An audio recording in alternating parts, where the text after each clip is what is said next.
This lesson is over the Pythagorean theorem. Whether it's review for you or if it's brand new, we're going to take a few notes just to refresh our memories on what the Pythagorean theorem can do and how it can help us with right triangle trig. The first thing you're going to write in your notebook is the Pythagorean theorem, which is listed here. And what the Pythagorean theorem says is, in a right triangle, the square sum of the lengths of the legs is equal to the square of the length of the hypotenuse. When they talk about legs, they're mentioning A and B. Those are the legs.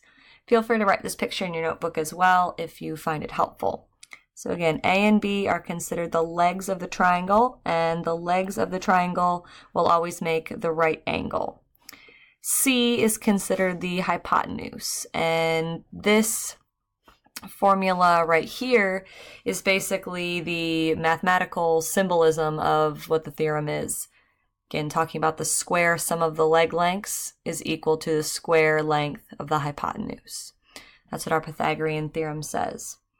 And there's actually a lot of proofs of the Pythagorean theorem, and this is one of my favorite ones to look at, why the Pythagorean theorem of a squared plus b squared equals c squared actually works. If we have a leg length here of a units, if we square that, we know that area is when we square a value of whatever that is. When we square that, and let's say we have a b value, and if we find b squared, again, we're going to multiply b times itself, giving us an area. That value, a squared plus b squared, so if we look at the example, this is 16 units. If I count the boxes, this is 9. Those two values squared added together should make the same amount of blocks that are here in our hypotenuse squared. So here I've got 5 by 5, that's 25 for our area.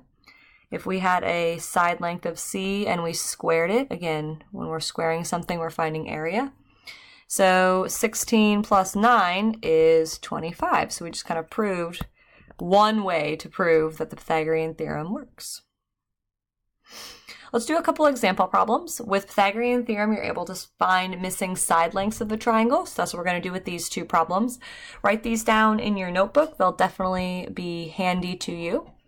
What we have to do is find the missing side, and we're allowed to leave our answer in simplest radical form. So when they mean simplest radical form, when we're taking the square root of whatever number we end up getting, we can leave that in radical form.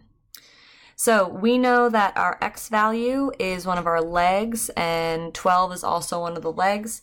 We know that because, again, the two legs make up the right angle. We know that 14 is our hypotenuse. So if we look at a squared plus b squared equals c squared, our a value becomes x squared plus 12 squared equals 14 squared.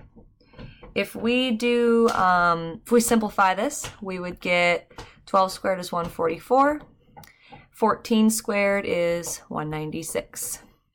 From there, we subtract 144 from both sides, and we would get x squared equals 52. And the inverse of squaring something is taking the square root. So we're going to go ahead and do that to get x by itself. We get x equals square root of 52. The square root of 52 can be simplified into 4 times, what would that be? 4 times 13. And then we know the square root of 4 is 2, so we can simplify this as 2 radical 13. So bringing it back to algebra a little bit with simplifying radicals. Both of these answers at this point are just fine. Let's try our next one. So again, think about how we're going to set this up. This time we are looking at 2 legs, and we're trying to figure out a hypotenuse instead. So our formula when we set this up is going to look just a little bit different. It's going to look something like this because we're missing our hypotenuse this time. 4 squared is 16, 5 squared is 25, and that gives us x squared. We're going to add up 16 and 25, and when we do that, we get 41 equals x squared. Take the square root of both sides, and we'll leave this as square root of 41. we can leave that as x equals square root of 41 because 41 is a prime number, so we can't simplify it like we did with square root of 52 over here. So we know that our hypotenuse length is square root of 41. Questions like this, what it's asking you to do is find, again, the missing side length. So go ahead and try the first one on your own. Take a few minutes to do that. In a moment, I'm going to pause the video, write out the answer, see what you get as you write this out. And then we'll do the second one together if you're a little confused with this radical 11.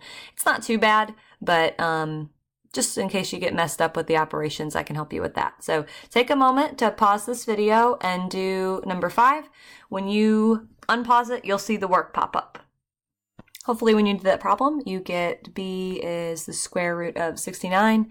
You cannot simplify this anymore. The square root of 69, one of its factors is 3, but that doesn't really help us because 3 is not a perfect square. Let's try the next one.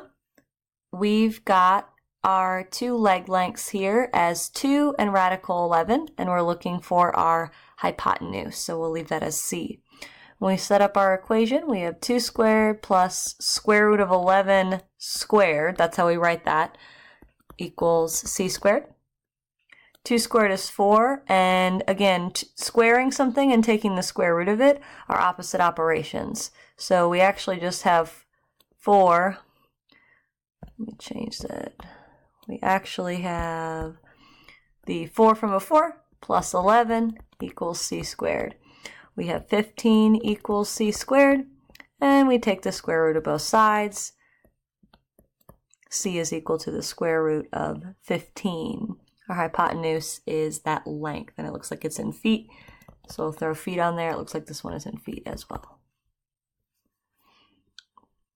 The last thing we're going to look at is the converse of the Pythagorean theorem, and that's saying if the square of the longest side of a triangle is equal to the sum of the squares of the other 2 sides, which if I underline that, all that's saying is the Pythagorean theorem. So if the Pythagorean theorem is true, then the triangle is a right triangle. So if you're noticing that with 3 side lengths, this relationship is true, like we're showing here 25 equals 25, then we know that that angle would have to be a right angle. If you're wondering how they know to put the 3 and the 4 in the A and the B spot, your legs here, a squared, the A and the B, a squared plus b squared equals c squared, those are always our shortest sides. So you never have to worry about which ones to put for A and B. As long as they're the 2 shorter sides of the triangle, you can use converse to prove that the angle is a right angle, or if the angle's not a right angle. So for these 2, we'll state if these are actually right triangles.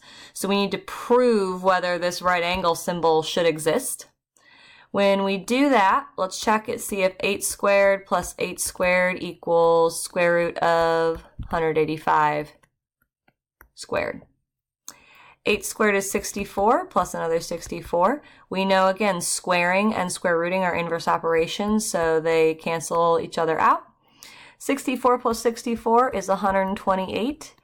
128 is not equal to 185, so we know that this relationship is not true. So by converse of the Pythagorean theorem, this triangle is not a right triangle. For the other value here, or for the other triangle here, our 2 leg lengths, we have 7 squared plus 4 radical 11 squared equals 15 squared.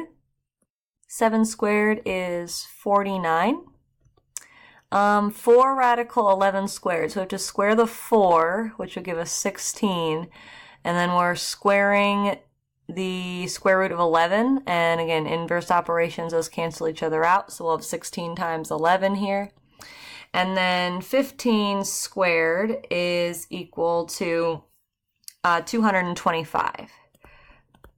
We'll simplify this one more step. 49 plus, what is that equal? 176 equals 225. we're looking to see if 49 plus 176 gives us 225. And it does. We have 225 equals 225. So what that tells us, with that being true, is that this triangle that we had is in fact a right triangle. From here, what you're going to do is you'll hop onto Go Formative and just do some practice questions. This review of the Pythagorean theorem is just an intro to our right triangle trig unit. Knowing the Pythagorean theorem, being able to set up the theorem with values is going to be crucial to being successful in this unit. So get some good practice, study your notes as you need to, and have a great rest of your day.